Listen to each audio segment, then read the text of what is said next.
nakita na po isang malakas at masayahin. Verse 1. Furthermore, then we beseech you, brethren, and exhort you by the Lord Jesus, that as ye have received of us how ye ought to walk and to please God, so ye would abound more and more. Kayo po. For ye know what commandments we gave you by the Lord Jesus. Verse 3. For this is the will of God, even your sanctification, that ye should abstain from fornications. For That every one of you should know how to possess his vessel in sanctification and honor, not in the lust of concupiscence, even as the Gentiles, which know not God, seek.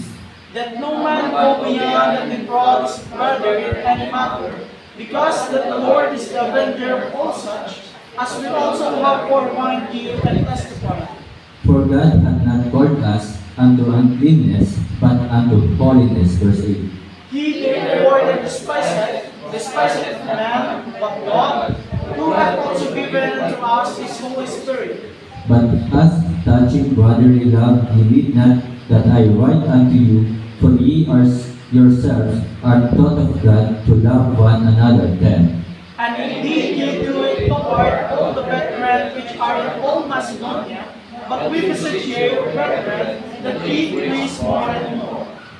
And that ye study to be quiet, and to do your own business, and to work with your own hands, as we commanded you. Verse 12. That ye may walk honestly toward them that are without, and that ye may have lack of nothing.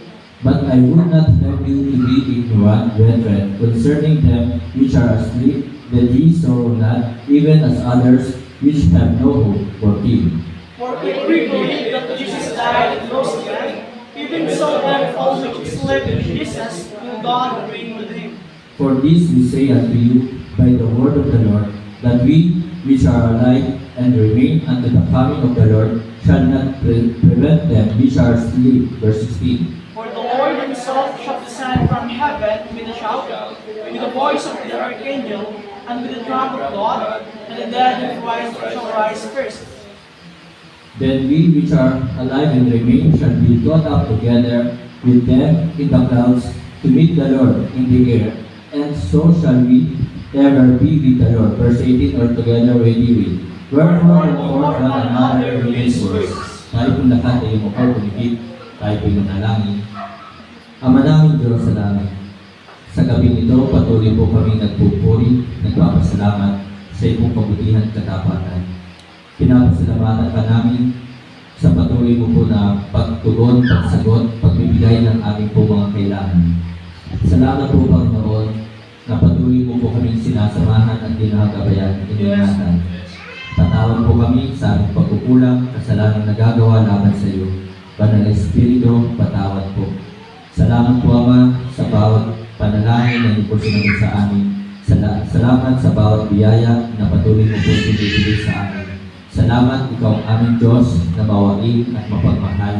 At kailanman hindi po nagkulang ang iyong pong biyaya, ang iyong pong katapatan sa aming pong mga buhay.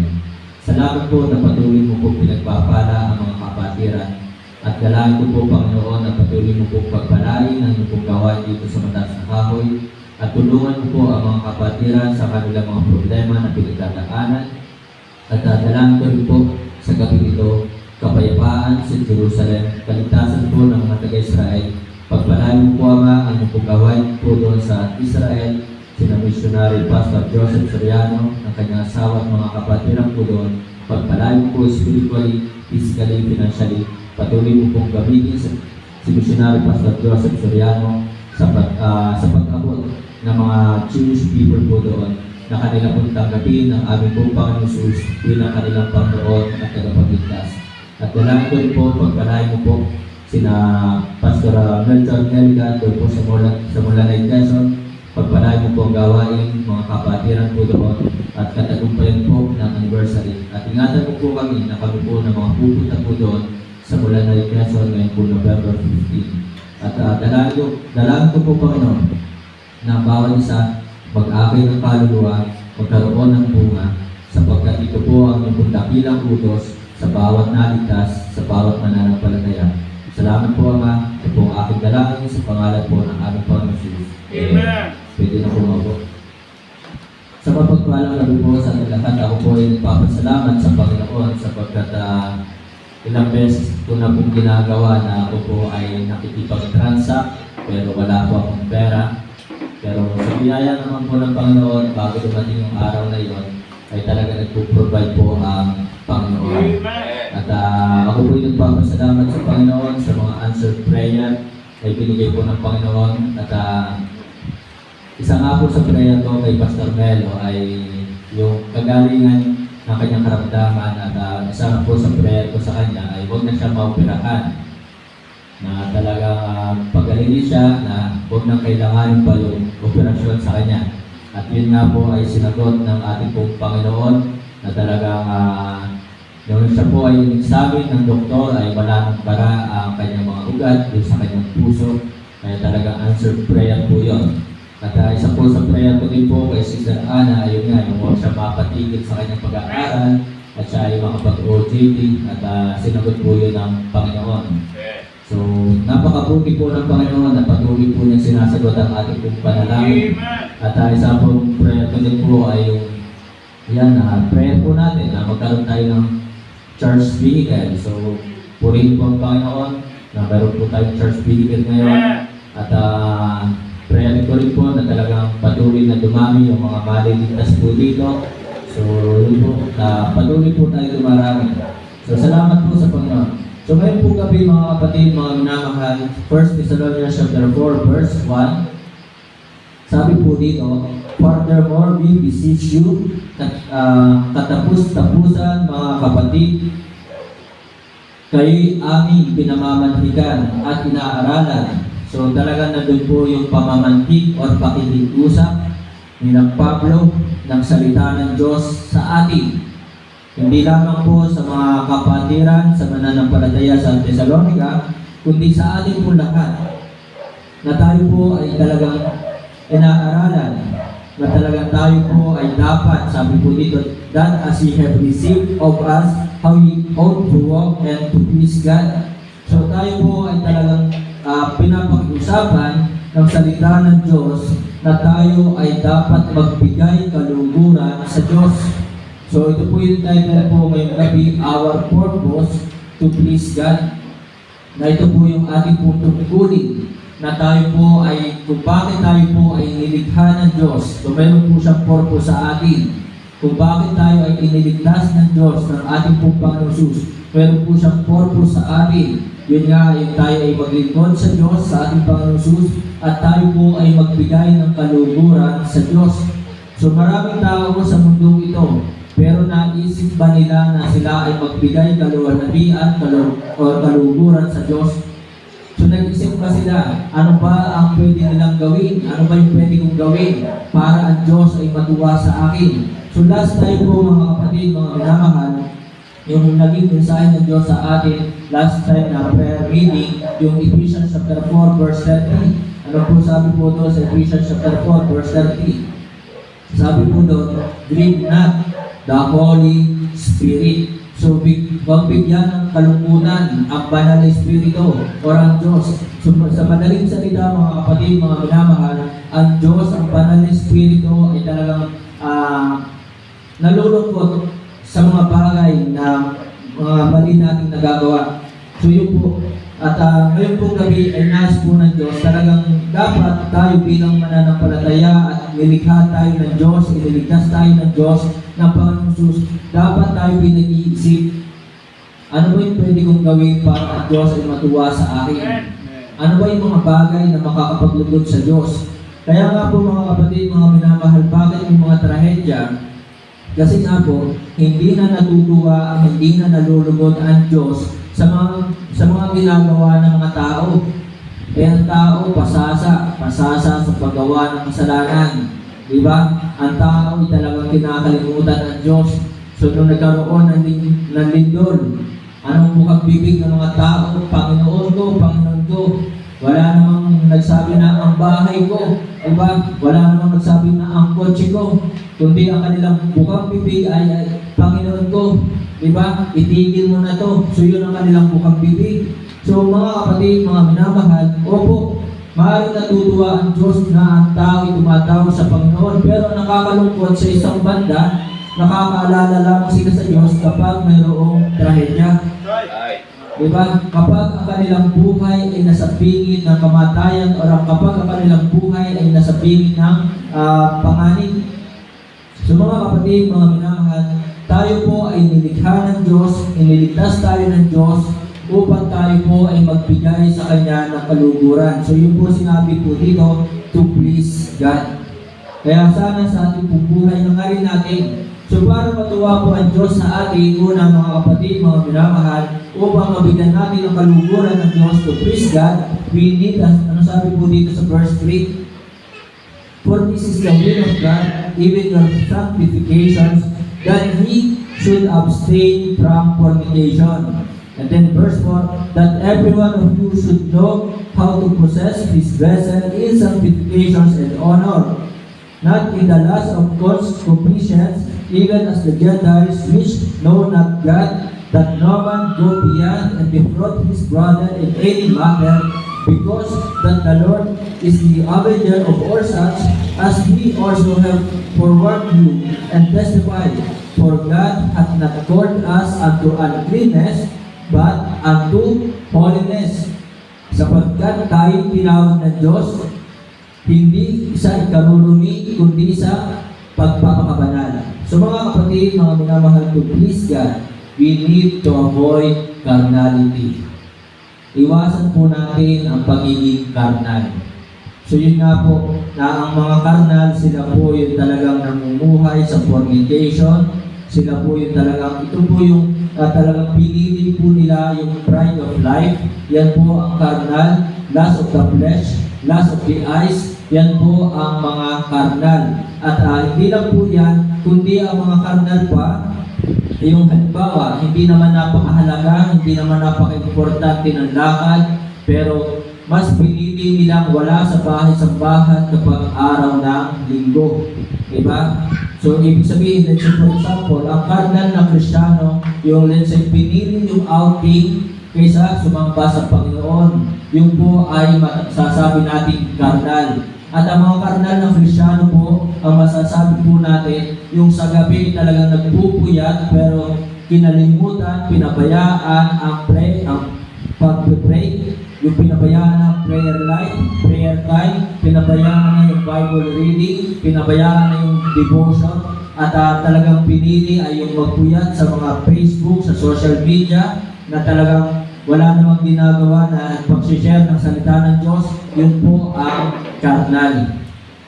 So mga kapatid, iwasan po natin ang pagiging carnal. Avoid carnality. Sapagkat ito nga po ang sabi po ng James chapter 4 verse 4. Sabi po dito sa James chapter 4 verse 4, tingnan po ninyo po mga Bible, sa James 4:4, ye adulterers, yan po yan, ang mga talagang nangangalunya, nakikiapit, adulteresses, knowing not that the friendship of the world is enmity with God, na pakikipagkaibigan sa mundong ito ay pakikipag-away, pakikipaglaban sa Diyos. Whosoever therefore will be a friend of the world is the enemy of God. So nakikipagkaibigan sa mundong ito ay kaaway ng Diyos. So yun po yung mga karnal. At sabi pa nga po dito sa Romans chapter 8 verse 6-7. Tingnan po natin. Romans chapter 8 verse 6 and 7. Verse 6, for to be carnally minded is death, but to be spiritually minded is life and peace, because the carnal mind is enmity against God, for it is not subject. So it is not subject, hindi talaga nagpapasakop to the law of God sa mga batas or utos ng Diyos, neither indeed can be. So ang mga carnal ay talagang hindi sumusunod. Or sabihin na natin sumusunod pero carnal pa rin. Bakit? Kasi kung kailan lamang gustong sumunod sa utos ng Diyos, kung kailan lamang gusto magbasa ng Bible, kung kailan lamang gusto na magbigay ng kanyang tithes and offering, o kung kailan lamang gusto umattend ng prayer meeting. So, yun po yung carnal na masasabi po natin na talagang hindi totally na nagpapasako sa mga utos ng Diyos. So mga kapatid, mga minamahal, if you are not spiritual, you are carnal. Or if you are not carnal, you are spiritual. There is no in between. That's right. Wala pong in between. So mga kapatid, kung hindi ka carnal, mali na, kung hindi ka carnal, spiritual Christian ka. Pero kung hindi ka naman spiritual Christian, talagang tanggapin po natin, tayo po ay carnal. There is no in between. So mga kapatid, kaya nga tinan nyo, kung ikaw ay ligtas, so kung ikaw ay ligtas, hindi ka pa-impyerno. Diba? So yun po yun. So there is no in between. Pero kung hindi ka ligtas, ibig sabihin, ikaw ay pa-impyerno. So wala pong in between. Kaya mga kapatid, mga minamahal, sana iwasan po natin ang pagiging karnal. Kaya nga po, tinan nyo, sino pa ba yung mga karnal? Yung mga umaawit, yung mga worldly music, iba yun po yung mga karnal na from Monday to Saturday ang kanilang naawit ay worldly music. At yung karnal ay yung talagang pinipili na magsuot ng mga damit na butas-butas at nakikisunod sa puso, yun po ang karnal. So mga kapatid, avoid carnality. Sapagkat sinabi nga po ng Bible sa Romans chapter 12 verse 2, and be not conformed to this world, but be transformed by the renewing of your mind, that ye may prove what is the good and acceptable and perfect will of God.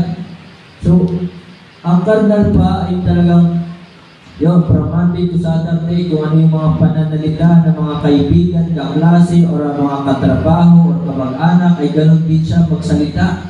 Diba? So, yun po yung mga masasabi po natin carnal. So, mga kapatid, mga minamahal, yung carnal pa yung talagang halos wala ng oras. They have so much time for the world. So, mas marami ang kanilang oras para sa mundong ito. Pero, kakaunti or wala nang oras para sa Panginoon and having no time for the Lord. So, yun po ang carnal. So, they have so much time for the world and having no time for the Lord. So yun po ang mga carnal Christian. Kaya mga kapatid, mga minamahal, upang matuwa, malugod sa atin ng Diyos at talagang tayo pagpalayang Panginoon, magbigay tayo ng maraming oras sa Panginoon. So mga kapatid, avoid carnality. Pangalawa po mga kapatid, mga minamahal, tingnan po natin ang verse 2 and 9. Ano po sabi po dito? For ye know what commandments we gave you by the Lord Jesus. And then verse 9, but as touching brotherly love, ye need not that I write unto you, for ye yourselves are taught of God to love one another. So mga kapatid, mga minamahal, kung tunay nating mahal ang ating katrabaho, kapatid, kaibigan, kamag-anak, ay akayin natin sila sa Panginoon. Akayin natin sila sa Panginoon. Sapagkat yun talaga ang the best love na may papakita natin sa kanila. Kung sila po ay akayin natin sa Panginoon. Kasi kung kahit yan ibigyan mo ng napakagandang damit, bigyan mo yan ng napakalaking halaga ng pera, bigyan mo yan ng 5,000, di ba? Pero kung hindi mo yan maaakay sa Panginoon, useless po eh. Right. So, aanhin ng iyong kamag-anak, ng iyong kapatid, yung pera, kung ang kanya namang kaluluwa ay mapupunta sa impyerno. Diba? Aanhin ng iyong kapatid, kamag-anak, at trabaho, kaibigan, yung magandang cellphone, kung yan naman ay mapupunta sa impyerno, ang kanyang kaluluwa. So, mga kapatid, to please God, we need associate ourselves. We need to associate ourselves in soul winning. Tayo po ay makibahagi sa pag-aakay ng kaluluwa. Sumama tayo sa mga nag-aakay ng kaluluwa. So salamat na talaga ngayon po ay nagkaroon ng tuwing Sabado na soul winning ang mga Bible student po natin. So yung simpleng pagbibigay ng tracts, Bible tracts, so yun po ay pag-aakay na rin ng kaluluwa. Yung bigyan mo ang kaklase mo ng Bible. So, ibig sabihin nun na talagang nais mo doon sa kaklase mo na siya'y mapalapit sa Diyos. So mga kapatid, yung asawa po ni Kuya Renner, nag-order po siya ng 3 boxes na Bible. At yun nga po ay dinala ko po last time sa library. yung tatlong box na yon doon sa kanyang clinic, at sapagkat ang desire ng puso ni Dr. Gina ay bigyan ang kanyang mga kasamahang doktor ng Bible. So, ibig sabihin nais niya na ang mga tao ito, ang mga doktor na ito ay mapalapit din sa Diyos, na ang mga doktor na ito ay maligtas din.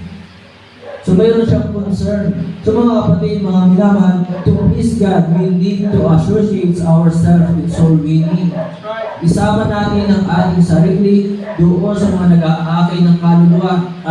Mas maganda nga kung tayo mismo ay talagang makapag-akay ng kaluluwa, tayo mismo yung talagang nag-disciple doon sa ating nabahaginan ng salita ng Diyos, and then tayo mismo ang makapagturo doon sa Kanya ng baptism hanggang sa siya'y mapaprise. So mga kapatid, mga minamahal, ito po yung pinakamaganda soul winning. Ano po sabi po ng John 15 verse 8? Tingnan po natin. Sa John 15 verse 8, paano natutuwa na luluwalhati ang Diyos? Sabi nga po dito sa John 15 verse 8, here is my Father glorified, that ye bear much fruit, so shall ye be my disciples. Sa ganito'y lumuluwalhati ang aking Ama, o naglulugod ang aking Ama, natutuwa, sabi ng Panginoon Jesus, na kayo'y magsipagbunga ng marami. So hindi lamang isa, kundi ang hinahanap sa atin ay maraming bunga, at gayon kayo'y magiging aking mga alagad. So para maluwalhati ang lugod ng Diyos sa atin, mag-akay tayo, mag-invite tayo, imbitahan natin ang ating mga kaklase, kaibigan, katrabaho, kamag-anak. So yun po ang kalugod-lugod sa Diyos. Kasi talagang main reason bakit bumaba si Kristo dito sa lupa. Diba? Luke 19 verse 10, for the Son of Man is come to seek and to save that which was lost. So bakit niya ibinigay ang kanyang buhay? Bakit isinakripisyo niya ang kanyang katawan, ang kanyang buhay, upang tayo ay iligtas? Luke 15 verse 10, ano po sabi ng Luke 15 verse 10? So nalulungkot ang mga anghel natutuwa.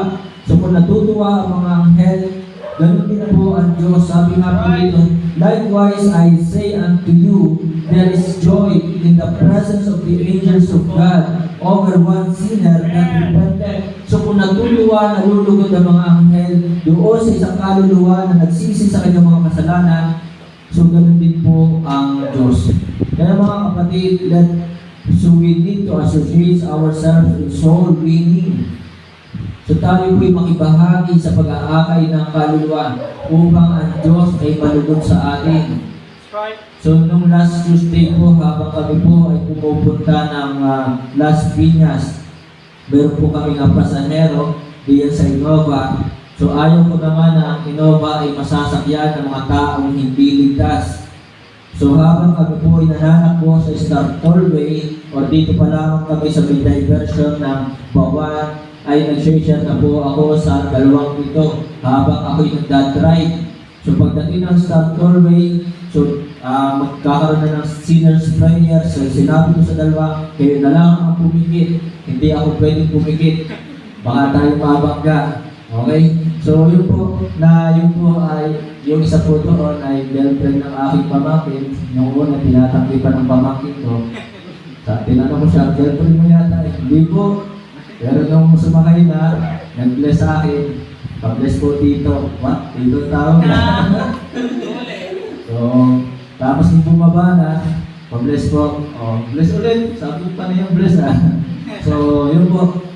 Dalawa po sila na taga-Consilio. So, yun po, na sila po ay tumanggap sa ating pong Panginoon Jesus. Tinanggap nila bilang kanilang Panginoon at tagapagligtas. So mga kapatid, mga minamahal, doon po natutuwa ang Diyos, nalulugod ang Diyos kung tayo po ay mag-aakay ng kaluluwa. Ano pa sabi ng Matthew 28 verse 19? Sabi po ng Matthew 28 verse 19, go ye therefore and teach all nations, baptizing them in the name of the Father and of the Son and of the Holy Ghost. Mark 16 verse 15.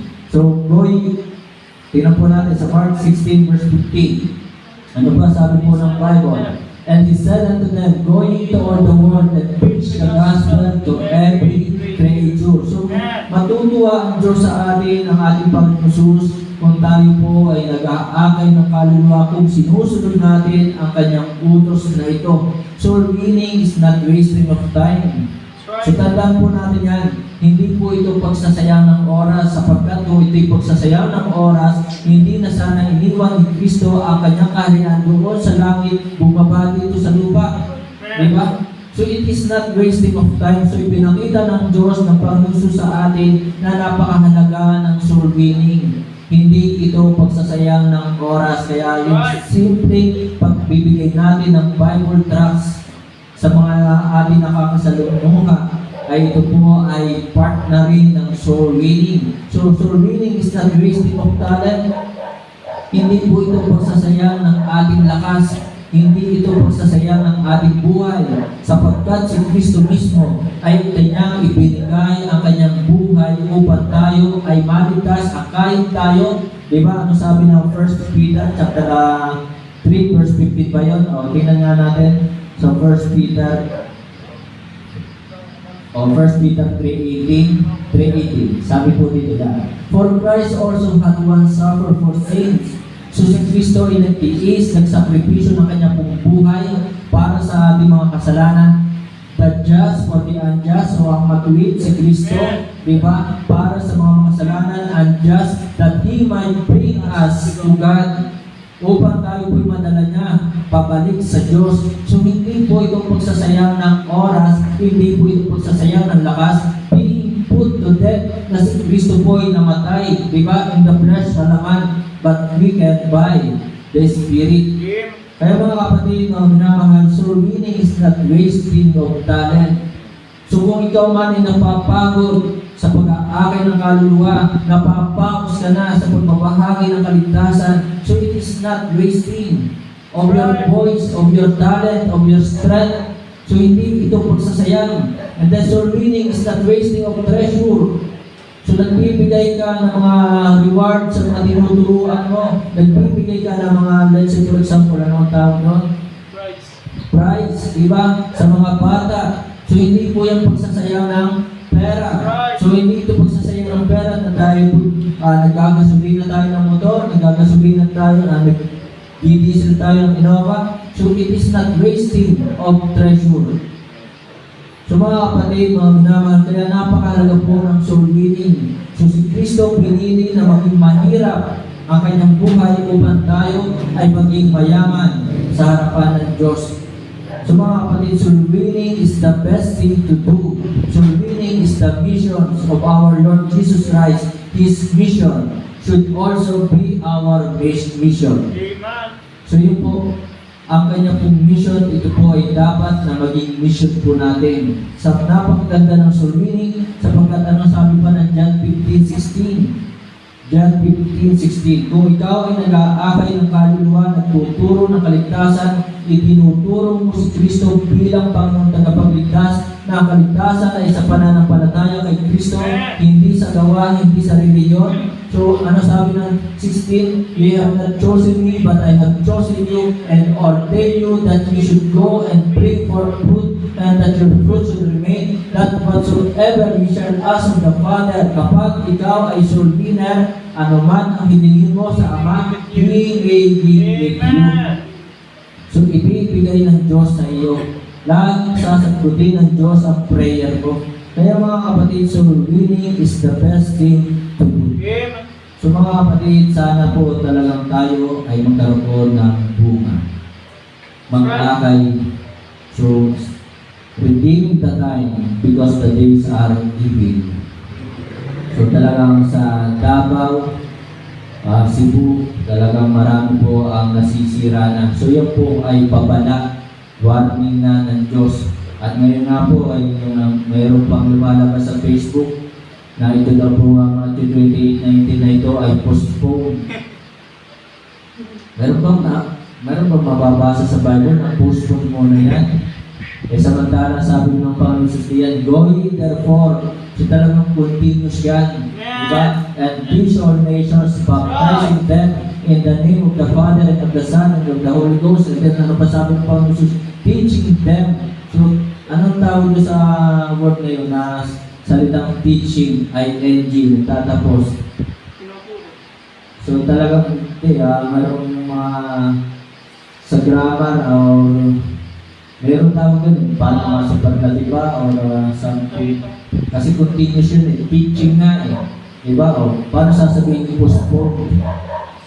So yun teaching them to observe all things whatsoever I have commanded you, and lo, I am with you always, even unto the end of the world. So mga kapatid, mga minamahal, upang malugod ang Diyos na ating tayo po ay mag-akay ng kaluluwa, patuloy natin sundin ang mga utos ng Diyos. So upang siya po ay malugod sa atin, layuan natin ang mga kasalanan. Then last, mga kapatid, mga minamahal, verse 2 ng 1 Thessalonians chapter 4, verse 2, sabi po dito sa 1 Thessalonians chapter 4, verse 2, nandiyan pa ba kayo? Are you with me? So sabi po ng verse 2, for you know what commandments we gave you by the Lord Jesus. So sabi po dyan, yung commandments by the Lord Jesus. So mga kapatid, mga minamahal, upang malugod ang Diyos na ating abide in His commandments, tayo po ay manatili sa kanyang mga utos, sundin natin ang kanyang mga utos, gawin natin ang kanyang salita, manatili tayo sa kanyang salita. John 15 verse 7. Ano po sabi ng John 15 verse 7? So maraming mga tao sa mundong ito hindi iniisip kung ang kanila pa bang ginagawa ay kalugod-lugod sa Diyos. So hindi nila iniisip lahat ba ng kanilang ginagawa ay kalugod-lugod sa Diyos.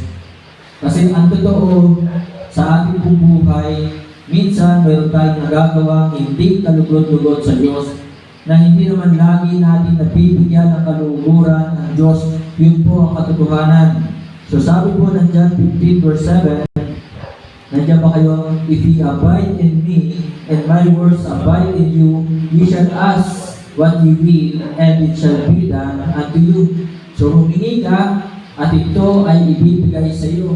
So ibig sabihin, kapag ibinigay ng Diyos ang ating prayer, sinagot ng Diyos ang ating panalangin, nalugod siya, natuwa siya sa mga bagay na ating ginagawa. So mga kapatid, manatili tayo abide in His commandments. So attend always prayer meeting. So lagi tayong dumalo ng prayer meeting sapagkat ito'y isang bagay na kalugod-lugod sa Diyos. Nais ng Diyos bilang tayo kanyang mga anak na lagi tayong nakikipag-usap sa Kanya, na tayo dapat laging manalangin. Sino bang ama o magulang na talagang ginusto na huwag makipag-usap sa Kanya ang kanyang mga anak? Di ba nais ng magulang na ang kanyang mga anak ay kapag ipupuntahan, magpaalam? So yun ang nais ng magulang, na talagang nais ng magulang na kanyang mga anak ay susunod sa kanyang mga utos. So ganoon din po tayo bilang tayo po ay mga anak ng Diyos. Attend always of prayer meeting. So yun po ang nais ng Diyos. Hindi kung kailan lang natin gusto. Dapat sana ang ating po ginagawa ay mayroon tayong commitment sa Diyos. So yun po, commitment ang kailangan po natin. Attend always of prayer meeting. Attend always. So nilagyan ko po ng salitang always. Kasi baka sabihin ng iba, ay hindi naman pala kailangan ng lagi. So, ang utos po sa atin talaga, yung consistent na pag-attend. Attend always of Sunday school. Na sana, sikapin natin makadalo ng Sunday school. Yun po yun. Attend always of Sunday worship. Na tayo ay laging dumalo ng pagsamba tuwing araw ng linggo. So ako'y natutuwa, meron tayong regular attender dito, hindi pa siya baptized, pero niyayakan niya kanyang lola, sama ka sa amin sa linggo. Kayo ba, nag-invite pa kayo ng inyong lola? Nag-invite pa kayo ng inyong kaibigan? So ako'y natutuwa doon sa bata yun. Sabi niya, nung ako'y nandun kahapon, sama ka sa amin sa linggo. So kaso, sabi ng kanyang lola, hindi ako nangangako. So mga kapatid, mga minamahal, so sigapin natin mag-imbita, attend always of Sunday worship, apply always His commandments. Ito yung nais ng Diyos, ito yung kalugod-lugod sa Diyos, na lagi nating sinisikap na sundin ang kanyang mga utos. Amen po ba? Appreciate always His commandments. Pasalamatan natin na tayo kanyang inuutusan. Right. Ibig sabihin, meron siyang pakialam sa atin. Amen. Diba? Ang magulang kapag hindi na niya nag-uutos sa kanyang mga anak, ibig sabihin, ay, bahala ka na. Yun po yun eh. Pero kung nandyan ang magulang mo, pinapalalahanan ka sa mga bagay na dapat mong gawin, inuutusan ka, ibig sabihin, may pakialam siya sa iyo, mahal ka niya. So, ang Diyos ay nag-uutos sa atin, ayaw niya na gawin natin ang mga bagay na gusto lang natin. So, dapat ang mga bagay na ginagawa natin ay yung kanyang mga utos, yung kanyang mga kalooban. Kaya nga sabi ng 1 Peter chapter 4, verse 2. 1 Peter chapter 4, verse 2. Ano po sabi po dito? That he no longer should live the rest of his time in the flesh to the lust of men, but to the will of God. So mga kapatid, mga minamahal, ito yung kalugod-lugod sa Diyos. Avoid carnality, associate ourselves with His abide in His commandments. At kapag nalugod po ang Diyos sa atin sa pagtatapos, mga kapatid, ano po ang sabi po ng verse 1? 1 Thessalonians chapter 1, verse 1, verse 10 and 12. So sabi po dito sa verse 1, ng 1 Thessalonians chapter 4, verse 1. Chapter 4, verse 1. Yan. Sabi po dito, so you would abound more and more. So ibig sabihin, lalo tayong i-bless ng Panginoon. Mananagana tayo sa ating buhay.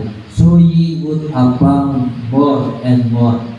So, pagpapalain tayo ng Panginoon kapag ang ating ginagawa ay kalugod-lugod sa Kanya. And then ano pa ang sabi po dito sa verse 10? And indeed ye do it toward all the brethren which are in all Macedonia. But we beseech you, brethren, that ye increase more and more. So talagang may isan. So yung mga bagay na meron sa atin ay dadagdagan pa ng Panginoon. Kapag tayo po ay gumagawa ng mga bagay na kalugod-lugod sa Kanya. So, i-increase niya yung ating mga blessings, dadagdagan. So, kung ang sahod mo ay 10,000, magiging 12,000, diba? So, yun po yun eh. So, i-increasean po niya. And then, verse 12, ano po sabi ng verse 12? Sabi po dito, that ye may walk honestly. So, kung ang pamumuhay na may katapatan, malinis, ito po'y kalugod-lugod sa Diyos, toward them that are without, and that ye may have lack of nothing. So kapag nabigyan natin ang kaluguran ng Diyos, hindi tayo magkukulang sa napakaraming bagay. Diba? So hindi ka magkukulang, that ye may have lack of nothing. Hindi ka pagkukulangin ng Diyos, maaaring kulang ka sa height. Diba? Kulang ka sa height, pero sa napakaraming bagay ay hindi ka pagkukulangin ng Panginoon. Maaaring kulang ako sa buhok, di ba? Pero sa ibang bagay ay hindi ako pagkukulangin ng Panginoon. So mga kapatid, mga minamahal, so Ephesians chapter 4, verse 30, grieve not the Holy Spirit. So sikapin po natin na ang Diyos ay mabigyan natin ng kaluguran upang hindi tayo magkulang sa napakaraming bagay. The Spirit of God, so grieve not the Holy Spirit of God, whereby ye are sealed unto the day of redemption. To God be the glory. Tayo po ay tumayo at magtapos po sa panalangin. Tayo po yung umuko, hindi tayo po manalangin. Ama namin Diyos sa langit, salamat po sa patuloy na pagbibigay sa amin ng knowledge at wisdom. Salamat po sa pag-iingat mo po sa amin, pagbibigay ng mga blessings, pagpapala, kalakas at kalusugan. Salamat po sa mga kapatiran na patuloy na nagtatapat sa pagsamba, na talagang hindi po nila pinapabayaan ang pagsamba tuwing araw ng linggo, umaatid sila maghapon, at umaatin pa rin sila ng prayer meeting. Pagpalain po ang kanilang buhay. At salamat din po Ama sa mga kapatiran na nag-aakay ng kaluluwa. Salamat din po sa mga kapatiran na patuloy po nagbibigay ng kanilang pong tithes and offering. Patuloy po po i-bless ang kanilang buhay. At dalaan ko po na ang kanilang mga mahal sa buhay ay maligtas din po at makakasama po sa pagsamba at dalaan ko po na kami po ay patuloy na maging kagamit-gamit sa pag-aakay ng kaluluwa sapagkat ito po ang nais mo po sa amin na talagang kami po ay mag-akay ng kaluluwa, magbahagi ng kaligtasan, ituro si Kristo bilang Panginoong tagapagligtas, tunay na Diyos at ang kaligtasan ay sa pamamagitan lamang ng pananampalataya. Banal na Espiritu, puspusin po kami paunahan sa lahat ng aming gagawin. Patuloy po pong pagpalain ang bayan ito. Patuloy na maghari sa bansang ito ang kapayapaan, kaunlaran, at tulungan mo po ang mga nanunungkulan sa bansang ito na sila po ay magkaisa para sa kaunlaran ng bansang ito at sila po ay magkaisa upang magkaroon ng patuloy na kapayapaan sa bansang ito. Salamat po Ama. Ito po ang aking dalangin sa pangalan po ng aming Panginoon Jesus. Amen.